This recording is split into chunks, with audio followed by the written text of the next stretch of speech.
Something has shifted in the Caucasus, silently, precisely, and with a sense of inevitability.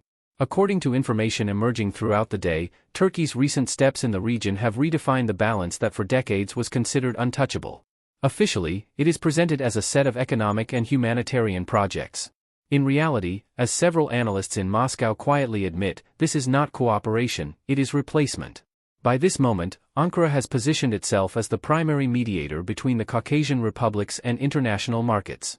The mechanisms are subtle: logistics corridors, cultural initiatives, energy partnerships.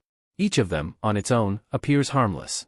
Together, they form a pattern that analysts describe as a strategic takeover without confrontation. According to sources familiar with diplomatic briefings, this pattern was noticed in Moscow only after it had already taken shape. Official statements from the Kremlin sound measured. The situation remains stable, spokespeople repeat, carefully avoiding specifics. Yet the frequency of internal consultations suggests growing concern.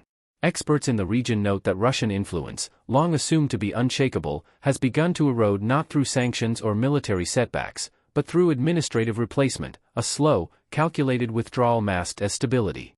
In the expert community, the tone is cautious.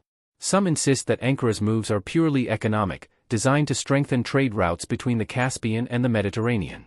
Others, however, describe a deeper logic, one that combines investment, identity, and infrastructure. This is not about trade, one analyst noted, it's about territory without troops. Meanwhile, Ankara's messaging remains consistent. Every statement emphasizes partnership, mutual respect, regional connectivity. The language is familiar, diplomatic, reassuring. But the sequence of initiatives, the timing, the scope, the coordination, tells another story. Behind the facade of cooperation lies a strategy of influence, built not through pressure but through presence. Across the Caucasus, Turkish-backed projects have multiplied. Construction companies, cultural foundations, educational institutions, all operating within legal frameworks, yet all expanding Ankara's practical footprint. According to local officials, Turkish financing often arrives faster than Moscow's approvals. Efficiency, they call it publicly. In private, it is described differently: dependence. Throughout the day, Moscow's reaction has been restrained. There are no harsh statements, no visible countermeasures. Only silence, and the sense that something essential has slipped away unnoticed. According to several people briefed on the matter, internal reports circulating in Russian ministries use a term that has not appeared in years: strategic vacuum. It refers to areas where Moscow's presence has become symbolic while other forces take operational control. At the same time, Turkish diplomacy continues its advance. Without conflict, without rhetoric, and, most effectively, without resistance. Regional observers describe this as a silent realignment, a process where influence changes direction without a single formal decision. It is not an invasion, not even competition. It is absorption. According to insiders in Moscow's analytical departments, this new dynamic has left many within the administration uncertain. The question is not how to respond, but whether it is still possible to do so. Every hour of restraint deepens the impression that Turkey has already succeeded in what once seemed unthinkable, taking the Caucasus from Russia not through confrontation, but through precision. For now, the Kremlin insists that the situation is under control. Yet between the lines of every official statement lies a different reality: the control is slipping. And those who follow these processes closely know, when control begins to fade, it rarely returns in the same form. Perhaps it is worth watching this story unfold further. Some insiders believe today is only the beginning, the moment when the balance finally, quietly, began to turn. By this point in the day, the signals became impossible to ignore. A stream of field reports from the Caucasus described patterns too consistent to be accidental. Turkish institutions, development agencies, energy firms, and cultural missions had synchronized their activity across multiple regions once tightly connected to Moscow's orbit. Officially, everything was framed as cooperation. But experts who examined the timeline saw something else: a gradual reconfiguration of influence, executed with precision and patience. According to diplomatic insiders, several Russian departments received updated briefings outlining the scale of Ankara's operations. The tone of these documents, described by one observer as technically alarmed, avoided overt conclusions but left little doubt. Turkey was no longer acting as a partner. It was acting as a manager, a regional coordinator replacing Moscow's administrative weight with its own network of loyal intermediaries. In the expert community, assessments vary. Some call it the final stage of Ankara's decade-long soft expansion, others, the first open challenge to Russia's geopolitical doctrine in the South Caucasus. Both agree on one point: the shift is systemic. Energy contracts are being restructured. Transportation routes are being redirected. Educational programs are being rewritten. Each of these adjustments, viewed separately, seems minor. Together, they amount to a redrawing of borders, not on maps, but in minds. Meanwhile, Russian officials maintain a posture of composure. Their public statements repeat familiar phrases about strategic partnership and mutual understanding. Yet the very frequency of these reassurances reveals a different reality, one of controlled unease. According to analysts close to the government, behind closed doors the mood is markedly different. Internal conversations revolve around the question that few dare to voice publicly: has the era of uncontested influence in the Caucasus already ended? Ankara's narrative remains confident. Turkish media outlets present the deepening cooperation as a model of regional stability, a framework that, in their words, aligns interests rather than divides them. But the alignment comes at a cost. For many local administrations, dependence on Turkish funding has already outgrown reliance on Russian subsidies. What began as diversification has evolved into reorientation. By this hour, several indicators confirmed the change in balance. Turkish banks now handle a significant portion of financial settlements across Caucasian trade routes.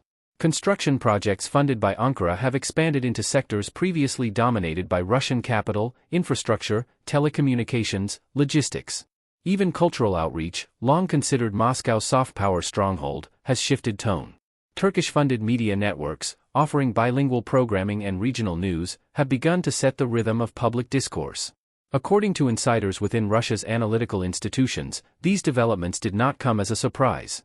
They came as a realization that while Moscow's political presence remained strong, its functional presence had thinned. Decision-making, investment, and connectivity had gradually drifted elsewhere. The transformation was neither sudden nor dramatic. It was administrative, quiet, and efficient. In professional discussions, the term institutional erosion now appears with growing frequency. It describes a process where power structures remain intact in form but hollow in function.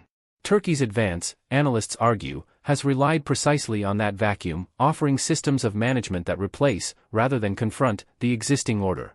The Kremlin's internal responses remain cautious. Rather than announcing countermeasures, officials focus on stabilizing perception. The objective is not to reverse the process, but to preserve the appearance of continuity. However, observers note that this strategy carries its own risks. In trying to appear in control, Moscow may be conceding control altogether. And yet, Ankara continues its expansion with the same disciplined restraint that has defined its approach for years. It does not challenge Moscow directly, it simply renders Moscow unnecessary. In the architecture of influence, redundancy is the most subtle form of defeat. At this stage, the difference between presence and relevance has become visible. Russia remains present. But the region, increasingly, is no longer listening. Analysts across Europe describe it as a new form of geopolitical transition, one that happens not through revolutions or wars, but through connectivity. And those who study this pattern closely warn, once influence begins to flow along new networks, it never returns to its old channels. For Moscow, that realization is slowly turning into consensus. For Ankara, it is already policy. And as the day continues, one fact becomes clearer with each diplomatic silence: the Caucasus is no longer shifting. It has already shifted. By this stage of the day, the official language in Moscow had grown noticeably cautious. Each new briefing repeated the same phrases: constructive dialogue, regional stability, balanced partnership. Yet the tone behind them had changed. What once sounded like diplomacy now resembled reassurance. According to insiders familiar with the situation, the realization had finally settled in: Turkey was no longer simply expanding its presence in the Caucasus, it was rewriting the structure of influence itself. Across multiple analytical departments, reports began to converge around a single conclusion. Ankara's strategy was not a reaction to Russia's weakness but an exploitation of its inertia. Over the years, Moscow's dominance had turned procedural, reliant on old channels and outdated hierarchies. Turkey, meanwhile, built an alternative, decentralized, adaptive, and far more modern. Its projects were presented as cooperation, but their design ensured continuity without dependence. In effect, the region no longer needed Moscow to function. In the expert community, this shift is now described as functional autonomy. Economically, politically, and culturally, several Caucasian administrations have become part of Turkey's orbit while maintaining formal ties with Russia. The arrangement is elegant: no confrontation, no withdrawal, no declaration. Just gradual displacement. Officials in Ankara describe it as regional integration. Analysts in Moscow, more cautiously, call it the quiet handover. According to information obtained from regional monitoring groups, the scope of Turkey's infrastructure presence has tripled in less than 2 years. Trade corridors once supervised by Russian firms are now managed through Turkish logistics consortia. Financial settlements increasingly bypass Russian banks. Even the flow of digital data, information, media, communication, shows a growing dependency on Turkish systems. To outside observers, this appears technical. But inside policy circles, it feels existential. By this hour, senior advisors in Moscow strategic councils were already debating how to respond. Military options were dismissed immediately, irrelevant to the nature of the shift. Economic countermeasures, once the standard toolkit, were deemed impractical. Ankara's integration model is not built on confrontation but on absorption. What remains is influence through narrative, the attempt to reassert symbolic presence. Yet even here, Turkey's advantage is visible. Its message is modern, confident, emotionally resonant. Russia's remains bureaucratic. In expert discussions, a phrase now circulates quietly: the loss without defeat. It captures what many officials privately admit, that Moscow has not been outmaneuvered through force, but outpaced through relevance. While Russia sought to maintain control, Turkey built participation. The result is an equilibrium that Moscow did not design but must now navigate. Throughout the day, Ankara's diplomacy has acted with studied calm. Turkish representatives in the region emphasize shared goals, regional peace, and a future without divisions. Each phrase is crafted to sound inclusive, but the subtext is unmistakable. The region is being realigned, not negotiated. For local leaders, the appeal is immediate. Turkish initiatives arrive faster, with fewer conditions, and with visible results. In contrast, Moscow's projects remain trapped in deliberation. Inside Russia's policy community, the tone has turned introspective. Analysts are no longer asking what Ankara intends, but how Moscow failed to anticipate it. One report circulating within government institutions describes the situation as a case of strategic fatigue. The document, according to insiders, outlines the gradual decay of influence, from economic to symbolic, from symbolic to administrative. Each stage invisible until it becomes irreversible. The psychological impact is significant. For decades, the Caucasus represented not only a geopolitical zone but also an ideological anchor, the southern gate of influence, the reminder of imperial continuity. To see it slip without a single confrontation shakes more than strategy, it shakes identity. As one senior observer reportedly remarked, "We are witnessing not a loss of territory, but a loss of reflection." Meanwhile, Turkey's moves remain disciplined, calculated to avoid provocation. Its expansion continues under the language of partnership, its presence masked as assistance. Official Russian responses, though restrained, hint at quiet unease. Words like monitoring, evaluation, and coordination now appear in every public statement, signals of a policy still searching for its footing. But further inside the system, the language is sharper. In classified analyses, officials warn that Moscow may already be facing a post-influence phase, a condition in which symbolic authority remains, but operational relevance fades. This is not defeat. It is transition, slow, silent, irreversible. According to those close to the analytical process, this understanding is now spreading beyond the ministries, reaching the strategic elite itself. The question they ask no longer concerns what Turkey is doing, but what Russia still represents. Perhaps that is why today's silence from Moscow feels heavier than any statement. Because beneath it lies not confusion, but awareness that the region is no longer waiting for Russia to lead. It has already chosen to move on. And as some experts quietly note, that choice was not made today. It was only revealed. By this point in the day, the tone within Moscow's institutions had hardened into something that resembled calm resignation. Official briefings continued to emphasize continuity, yet every sentence carried traces of unease. Behind closed doors, officials no longer discussed how to restore influence, they discussed how to preserve relevance. According to insiders, the realization had reached even the upper echelons. Turkey's advance in the Caucasus could not be reversed through pressure. It could only be contained through adaptation. In the background, Ankara's presence expanded further. Several agreements were announced between Turkish ministries and local administrations across the region, covering energy modernization, agricultural exports, and transport logistics.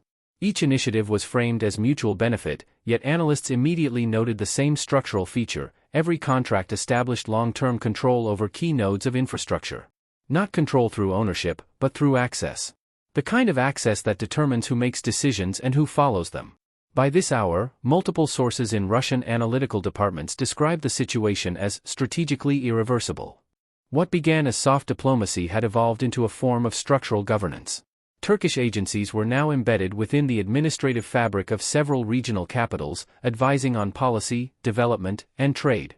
No confrontation, no crisis, just steady replacement. It's like watching the tide, one observer remarked. There's no moment when it changes. Only the realization that it already has. According to intelligence summaries shared across ministries, Ankara's influence now reaches sectors once considered untouchable: education, telecommunications, public procurement. Turkish companies supply digital systems to regional institutions, managing data streams that once passed exclusively through Russian networks. Formally, nothing illegal. Politically, everything decisive. In the expert community, the term administrative displacement has replaced the older influence shift. It describes the current phase, when the physical presence of one power remains, but the operational functions belong to another. Moscow's diplomats, cautious in tone, continue to stress dialogue and cooperation. Yet between the lines, there is acknowledgement that coordination no longer implies leadership. Meanwhile, Turkey's regional narrative continues to expand with quiet confidence. Its officials speak of peace, progress, and unity. They offer no accusations, no provocations. Every statement reinforces the idea of inevitability, that the new alignment is not a choice, but a correction of history. In several local parliaments, motions have already been introduced to deepen institutional cooperation with Ankara's ministries. None of these steps appear radical, yet together they redraw the center of gravity. According to analysts monitoring the information space, Moscow's communication strategy remains defensive. State-aligned media avoid direct references to the shift, preferring to focus on economic statistics or isolated diplomatic meetings. The goal, insiders say, is to maintain the perception of control. But perception itself has become fragile. In the Caucasus, the narrative of partnership now comes with a Turkish accent. Inside Russia's policy apparatus, the mood alternates between restraint and quiet frustration. Some advisors argue that Ankara's rise can be leveraged, that cooperation may preserve fragments of influence. Others warn that any partnership conducted under unequal conditions will only institutionalize dependence. The debate is theoretical. The facts are not. Data from trade registries, shipping logs, and customs systems show an unmistakable pattern. Turkish volumes now exceed Russian ones across multiple sectors. Energy deals are being indexed to lira and euro rather than ruble benchmarks. Telecommunications operators from Ankara have begun integrating infrastructure once managed by Russian contractors. Even in the cultural domain, Turkish universities and media initiatives have eclipsed Moscow's visibility. What took Russia decades to build, Turkey has absorbed in months. In the corridors of analytical institutions, the discussion has turned philosophical. The question is no longer how influence is lost, but why it was allowed to decay. Some point to over-reliance on legacy networks, others to the complacency of assumed dominance. Yet amid these assessments, a deeper concern is emerging, that Moscow's geopolitical reflexes no longer fit the landscape it helped create. At this stage, the silence between official statements feels deliberate. It is not the calm of control, but the pause of recalibration. Behind the rhetoric of strategic dialogue lies a quiet struggle to redefine purpose. Ankara's expansion has not broken the system, it has exposed its obsolescence. And as one regional expert observed today, the true weight of this moment lies not in what Turkey has taken, but in what Russia has stopped defending. Because influence, once ceded without confrontation, rarely returns by command. It fades, one agreement, one handshake, one silence at a time. And somewhere in that silence, the shape of the new Caucasus is already visible. By the final stretch of the day, a peculiar calm settled over both capitals, not the calm of resolution, but of silent acknowledgement. In Moscow, statements continued to circulate through official channels, repeating familiar words about partnership, dialogue, and mutual respect. But within the analytical departments, those phrases had already lost their meaning. According to insiders, a quiet consensus had formed. Turkey's grip on the Caucasus was no longer developing, it was complete. In Ankara, the tone remained deliberately modest. Turkish officials spoke of shared prosperity and regional harmony. No triumphalism, no confrontation, just the language of inevitability. Analysts observing this posture describe it as the perfection of modern geopolitical strategy, an expansion without declaration, a victory without noise. They never moved borders, said one observer, they simply moved reality. By this point, Russia's response mechanisms appeared ceremonial. High-level briefings were held, committees met, reports circulated. Yet behind the formality, there was little to discuss. The Caucasus, once Moscow's unquestioned sphere of influence, had been redefined through civilian instruments, trade, culture, and infrastructure. Not one of these elements was hostile on paper.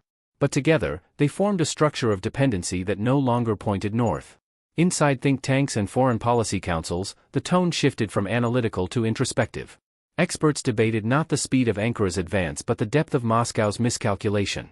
For years, the assumption had been that influence was a static possession, something maintained by presence alone. Turkey's method exposed the flaw in that thinking. Influence is not a possession, it is a relationship. And relationships, when neglected, are claimed by those who understand their value. Across the region, symbols began to change quietly. New infrastructure projects bore Turkish insignias. Regional conferences were hosted under joint banners. Educational institutions introduced dual programs co-sponsored by Ankara's ministries. None of this was formal annexation. But to those watching closely, it was transformation. The Caucasus had not been taken, it had been translated into a new language of power. According to internal assessments shared late in the day, Moscow now faces what analysts term a strategic inversion. The same mechanisms it once used to project influence, energy, logistics, finance, are now being used against it. Trade flows once dependent on Russian infrastructure now bypass it entirely. Regional partners speak of diversification, but in practice, it is realignment. Even Russia's allies acknowledge privately that the momentum cannot be reversed without destabilization. And so the official narrative persists, measured, calm, almost routine. Yet within its rhythm, there is an unspoken truth: the Caucasus no longer looks north for direction. For the first time in decades, the region functions autonomously from Moscow's command.